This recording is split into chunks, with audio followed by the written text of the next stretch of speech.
فأنا ناصح لإخواني بالصدع بالحق تبيض وجوههم. السكوت في مسألة الحزبية يضرها، فاصدع بما تؤمر وأعرض عن المشركين.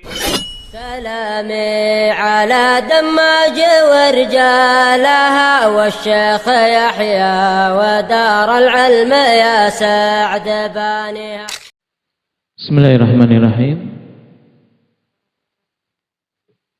Alhamdulillahi Rabbil Alamin. Wassalatu wassalamu ala rasulihil amin wa ala alihi wa ashabihi ajma'in, amma ba'd. Pertemuan yang lalu kita telah mengambil waktu untuk imtihan pembahasan nawaqidul Islam. Bagi yang menulis matanya belum sempurna berarti disempurnakan. Walaupun melihat ke kitab. Kenapa? Karena suatu yang dihafal kemudian kita tulis, ikhwan, itu lebih kuat. Di antara metode menghafal Al-Quran selain kita, ikhwan, seperti dulu teman saya di Jazair. Nah, metode tahfidz mereka enggak pakai mushaf.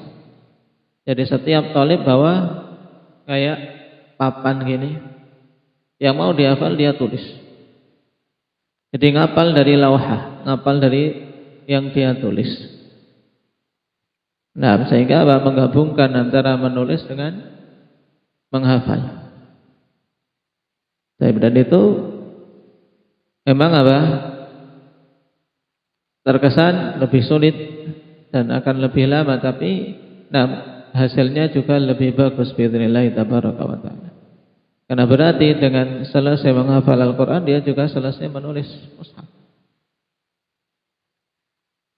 Subhanallah, tangan juga ikut ibadah dalam menulis kalamullah, menulis mushaf. Baik. Maka tangan ini juga butuh dilatih untuk menulis dengan tulisan yang baik, sebagaimana ditegaskan Ibnu Hazm, di antara cabang yang butuh untuk dipelajari awal-awal yaitu cabang khat, sehingga seorang punya tulisan yang dia sendiri senang untuk membacanya dan tulisan yang bisa dibaca orang lain. Karena sesuai dengan kaidah. Bukan mengarang sendiri kaidahnya. Karena tulisan kalau sesuai kaidah, walaupun kita tidak memberikan tanda atau tidak memberikan harokat, akan dipahami oleh orang yang membacanya. Sekarang sebagai pelengkap akhwan pembahasan nawaqidul Islam, kita tambahkan sedikit tentang beberapa hal penting terkait masalah takfir.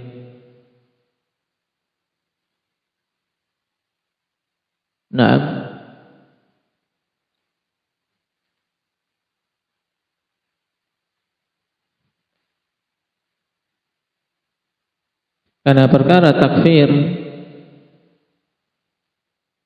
merupakan perkara yang menjadi momok dan fitnah pada masa sekarang dan juga telah muncul pada masa terdahulu dari kalangan Khawarij dan yang semisalnya, di mana mereka bergampang-gampangan dalam mengkafirkan ahlul qiblah, mengkafirkan kaum muslimin.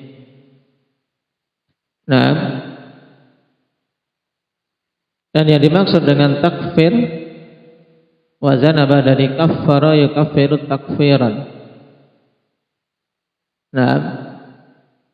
Bermakna penisbatan kekufuran. Karena kaffara yukaffiru seperti apa? Wahada yuwahhidu, saddaqa yusaddiqu. Dan makna tambahan ini pada kaffara yukaffiru takfiran yaitu nisbah.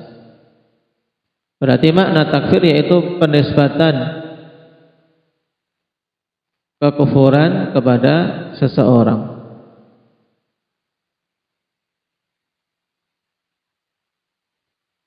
Nisbatuhu iyyahu ilal kufri bisighatil khabar au bisighatin nida, penisbatan kekufuran baik itu dengan sighah khabar seperti mengatakan anta kafir. Ini berarti takfir. Anta kafir. Kamu orang kafir.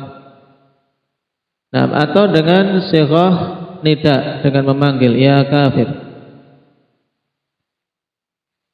Au ta'taqidu kufrahu wa tu'tihi ahkamal kufar, atau dengan engkau meyakini tentang kekafirannya. Berarti takfir mencakup ikhwan. Nah, ketika seorang mengungkapkan dengan sighah khabar mengatakan si fulan kafir, atau dengan panggilan ya kafir, atau dengan i'tiqad. Baik. Dan takfir terbagi menjadi dua. At-takfir yang qasimu ila qismain. Al-awwal takfirun bihaqqin. Yang pertama pengkafiran dengan hak. Yaitu apa? Wa huwa takfirul mustahiqqina lit-takfir. Yaitu mengkafirkan orang-orang yang memang pantas untuk dikafirkan. Tentunya seperti ini ketika apa? Mencocoki hukum-hukum syar'i dan mencocoki apa yang Allah Subhanahu wa taala dan Rasulnya kehendaki. Baik. Dan takfir yang hak ini merupakan perkara yang harus, termasuk di antara keharusan-keharusan dalam agama Islam. Baik. Dan bahkan setelah kita lewati dalam pembatal keislaman, di antara pembatal keislaman adalah apa? Seseorang ketika tidak mau mengkafirkan. Pembatal yang keberapa? Yang tidak mau mengkafirkan orang-orang kafir. Muhammad. Pembatal yang ketiga, man lam yukaffiril kafir aw syakka fi kufrihim aw sahaha madhhabahum. Keberapa ini? Ketiga. Hah? Iya, maksudnya gitu. Nah, ya, kita ingin sesuai kaidah. Nah, bukan matan. Nah,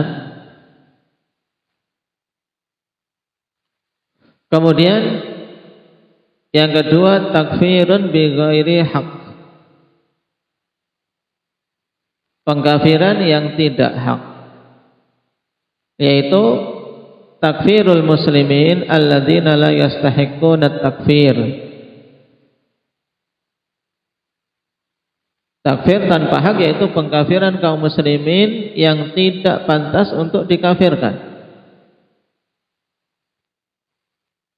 Nah, tidak pantasnya muslim ini dikafirkan akhwan dikarenakan beberapa sebab. Yang pertama, likaunihim lam yaqa'u fil kufri. Pertama, dikarenakan mereka ini kaum muslimin tidak terjatuh dalam kekufuran. Kok dikafirkan? Berarti pengkafirannya hukumnya apa? Hak atau bi ghairi hak? Fatih. Bi ghairi hak. Contohnya apa?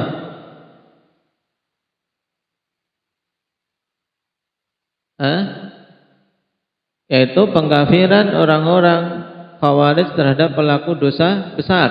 Ini kaum muslimin tidak terjatuh dalam kekufuran. Karena dosa besar bukan kufur.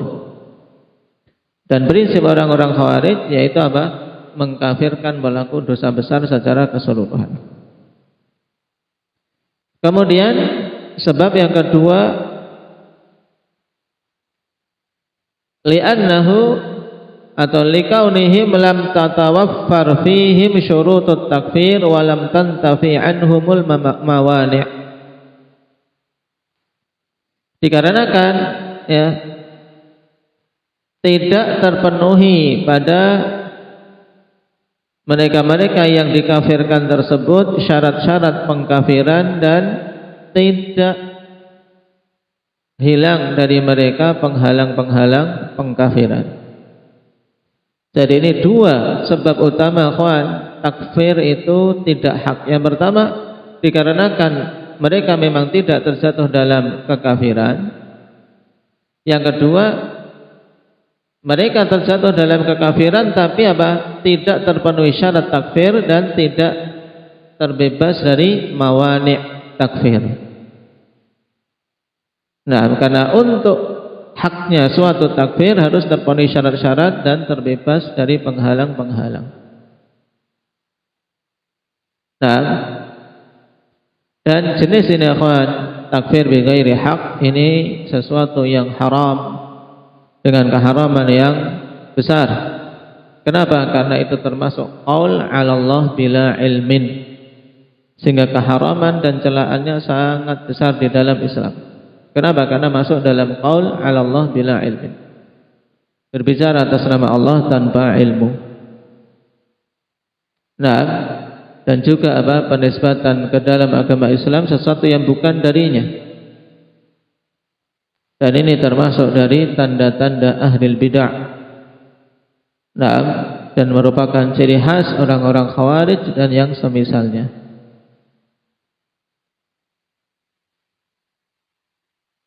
Baik. Dan prinsip ahli sunnati wal jamaah, mereka sangat berhati-hati dalam masalah takfir ini. Nah, walaupun terkadang dilontarkan ke sisi ahli sunnah bahwasanya mereka orang-orang yang suka mengkafirkan ketika memberantas kesyirikan, dan memusuhi pelaku-pelaku kesyirikan.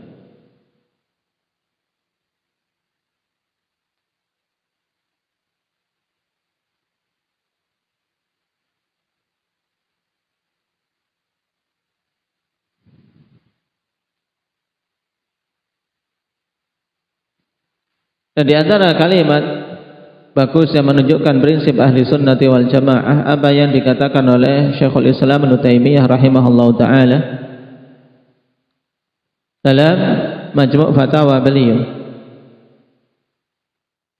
jilid yang ketiga halaman 229. Kata beliau, hadza ma'a anni da'iman wa man jalasani ya'lamu dzalika minni anni min a'dhamin nasi nahyan an yunsaba muayyanun ila takfirin wa tafsikin wa maksiyah. Ini bersamaan dengan aku senantiasa dan orang-orang yang duduk bersamaku tahu hal itu dari diriku. Dalam bahwasian diketahui dengan jelas dari prinsip-prinsip dan muamalah Syekhul Islam Ibnu Taimiyah bahwasanya beliau sangat menjaga hal ini, yaitu anni min a'dhamin nasi nahyan an yunsaba muayyanun ila takfirin wa tafsikin wa maksiyah.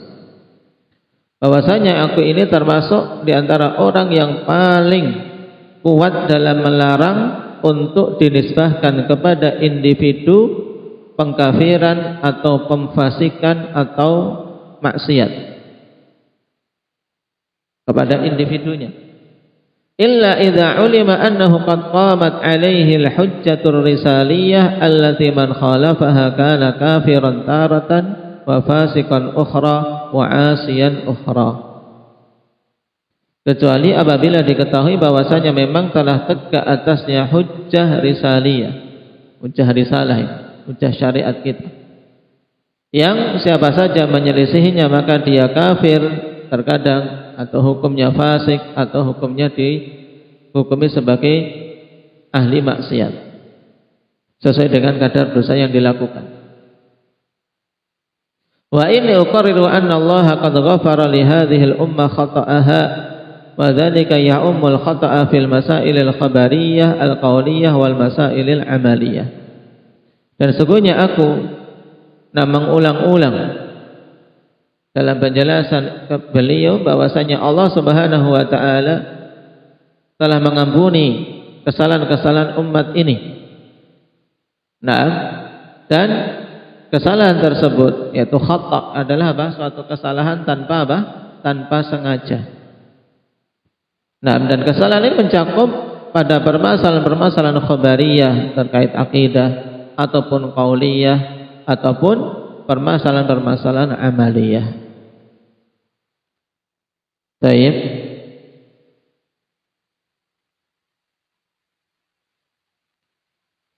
Dan dikatakan oleh Syekh Abdul Latif Ibnu Abdurrahman dalam Durarus Saniyah,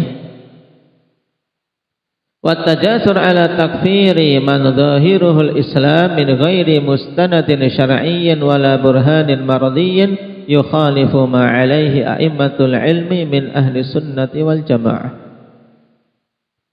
yaitu lancang dalam mengkafirkan orang yang zahirnya Islam. Karena Islam itu kan berdasarkan hukum zahir. Seorang yang zahirnya Islam, kemudian kita lancang mengkafirkan secara individu tanpa ada mustanad syar'i, tanpa ada sandaran syar'i, dan tanpa ada burhan yang diterima, tanpa ada bukti yang diterima. Ini menyelisihi perkara yang para a'immatu ahli sunnah wal jamaah berada di atasnya. Wa hadhihi tariqatu hiya tariqatu ahli bid'ah wad dhalal, dan metode ini adalah metode ahli bid'ah wad dhalal. Wa man udimal khasyatu wat taqwa, dan prinsip orang-orang yang tidak memiliki rasa takut dan ketakwaan. Nah, taib, bahkan sebagiannya menganggap dirinya lah yang akan masuk surga saja, sedangkan yang lainnya tidak. Menganggap kaum muslimin yang lainnya di atas kekufuran.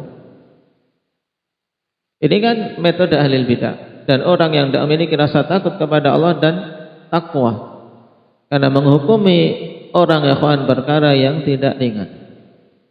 Karena menghukumi dengan takfir atau tafsik atau tabdi' berarti dia apa? Dia nak mengkhabarkan tentang hukum Allah Subhanahu wa taala atas orang itu. Nah, taib, wa man 'ulima al-khasyatu wat taqwa fi ma yasduru anhu min al-aqwali wal af'al, dan yang lancang dalam hal itu hanya muncul dari orang-orang yang tidak memiliki rasa takut dan ketakwaan pada hal-hal yang dikeluarkan darinya berupa perkataan maupun perbuatan. Taib. Ini menunjukkan kehati-hatian para a'immah ahli sunnati wal jamaah terkait masalah takfir. Nah, dan insyaallah taala untuk syurutut takfir dan mawani'nya, nah, agar tergambar pada diri kita apa saja secara ringkas.